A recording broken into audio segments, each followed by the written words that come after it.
We fear the future at the same time that we look to it excitedly. Here is a story that captures that idea. It's of a man who, while walking on the beach, found a used magic lamp washed up on the sand. When the genie answered his rub, he told the man that the lamp contained but one remaining wish. The man pondered for a moment and then requested a copy of the stock page from the local newspaper dated exactly 1 year later. In a puff of smoke, the genie was gone, and in his place was the financial news. Gleefully, the man sat down to peruse his trophy. He could invest with certainty, knowing the winners 1 year hence.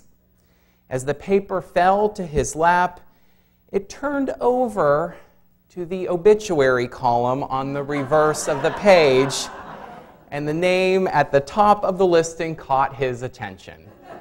It was his.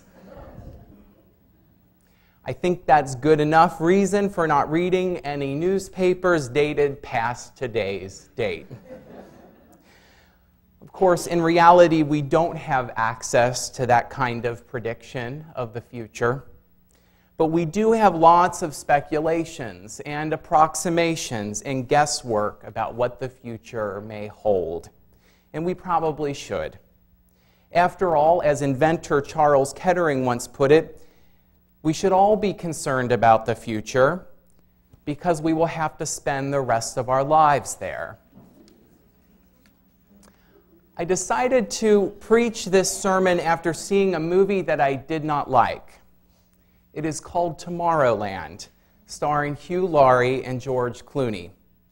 The premise of the film is that some of the best scientists and artists and thinkers find their way into the future. There, they build a utopia away from the rest of the human race who keeps screwing everything up. This is perhaps the first logical flaw in a film that has many.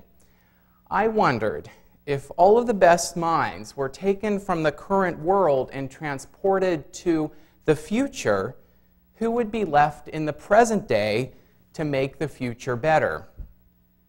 The plot only gets more convoluted. The film reveals that the future world is trying to broadcast the imminent doom of the present world, trying to send it a warning. But rather than acting as a warning to the present, it only causes people to become more negative and to bring about the end of the world even more quickly. The message seems to be that once we are aware of the world's problems, we won't do anything constructive with that information. Instead, we will only usher in our own doom. Now, there is some evidence for this view. For instance, we know the dangers of climate change, and human beings are indeed quite sluggish about doing anything that would reverse its effects. But I'm not sure that has anything to do with getting information about the dire circumstances we face. Instead, I think it has more to do with greed and corporate influence in politics. If anything, those influences are trying to whitewash the dangerous effects of fossil fuel consumption, while the people who are making a difference are presenting the full force of the data's tragic implications. Now, Tomorrowland is just a movie, and it is a Disney movie at that. It's not a treatise on the future. My friend who went with me to the movie told me to stop overanalyzing things. But I do think that film represents a common strand of thought today, that if we just think good thoughts about the future, we will usher in a utopia. And that is problematic. One social theorist calls that cruel optimism because it blames complicated social and historical realities on people's lack of positive thinking. I believe it takes more than positive thinking to bring about positive changes. Philosophers have said that a number of factors exert their weight on the future. One of my favorite philosophers, Hannah Arendt, says that the most significant and underrated element is birth. She says that philosophy has been so concerned about death and the meaning of our own mortality that it has almost completely ignored the implications of birth. For Arendt, the fact that new life is constantly coming into the world presents tremendous hope. Eventually, no matter how powerful some group of people, no matter how pervasive their ideas, they will be gone. In their place, a new generation will have to bring its ideas into the world. This is a compelling idea, and I think it does have some truth to it. For example, next week the Supreme Court will likely make a ruling that potentially could legalize same-sex marriage across all 50 states. This is a generational issue like no other. The percentage of my grandparents' generation that favors this change is only 39%. In contrast, the percentage of millennials, those who became adults after the year 2000, is 73%. That dramatic shift lends credence to the idea that the simple fact of birth, of a new generation that comes into the world, changes the future at least as much as anything else might. When I had first decided to give this sermon, I had assumed that I would rely on science fiction and a little bit of philosophy. What I did not anticipate discovering is that there is a whole area of academic studies that exists that's called futures studies. I admit to being woefully undereducated about the content of this field. But what I gather from some of the research is that futures studies brings together sociology, political science, philosophy, literature, and other areas in order to create portraits of what the future might look like. Some of it relies heavily on scientific evidence to talk about climate change and the extinction of species, and some of it is far more speculative from what I can tell, guessing at futures that look a lot like a science fiction film. I kind of find the latter more interesting, but one of the debates in this field is whether we have control over the future at all. Do our actions actually have the effects that they intend? Here is one example of what I mean. We might take the Iraq War. The war has had enormous geopolitical implications. It has meant the toppling of leaders, the deaths of soldiers and civilians, the creation of new governments. And yet, 1,000 years into the future, these details might be largely forgotten. Instead, something completely unintended might have the most profound effect on the future. And saying this, I think, in no way trivializes the changes that have happened as a result of the geopolitical implications of the war. But one of my philosophy professors suggested this. What if it was the discarding of massive amounts of plastic in the desert that has a bigger effect on the future than the war itself? It's the law of unintended consequences writ large. And we can't anticipate what those consequences will be ahead of time. And so the actions that we put forward into the future often have unexpected implications that we just cannot fully grasp.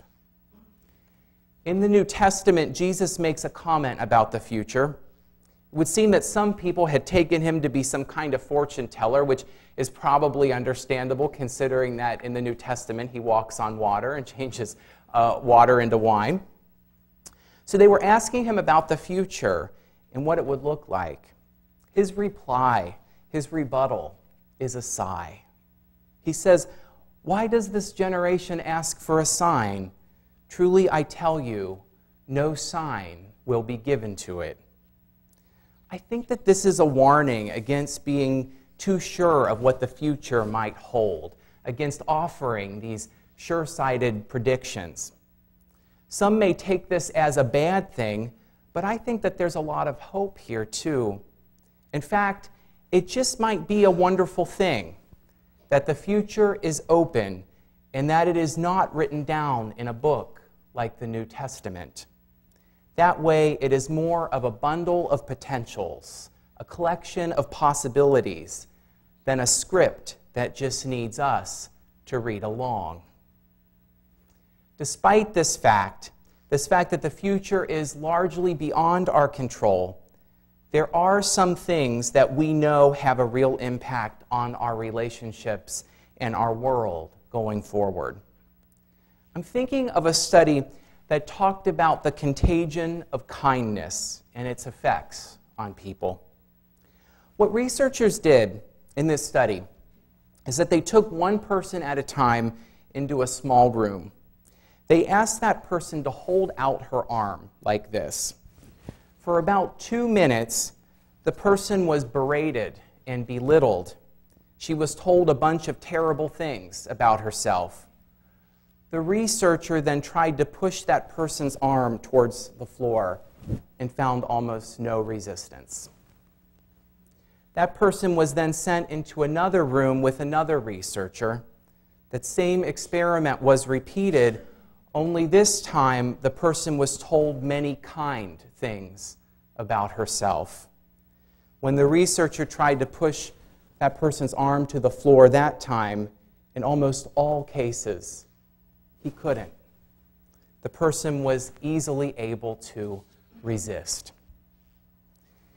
In spite of the fact that the future is largely undetermined, there are factors that have a fairly immediate impact on what will come next. One of those factors is the small action of kindness or cruelty that we put forward into the world. With the terrible news of the shooting in Charleston, I am thinking how much we need kindness right now. Kindness for one another, for those in our lives, for those that we do not even know. This just might give us the strength to resist an otherwise ugly future. It is, of course, not the only thing that is needed. Tools for addressing racism and systems of oppression are also needed. But I think it is a start as we begin to write the history of a time that has not yet been. My spiritual companions, may that future, with all of its possibilities for kindness and for goodness, be open to us. Amen. I love you, and blessings on your journey.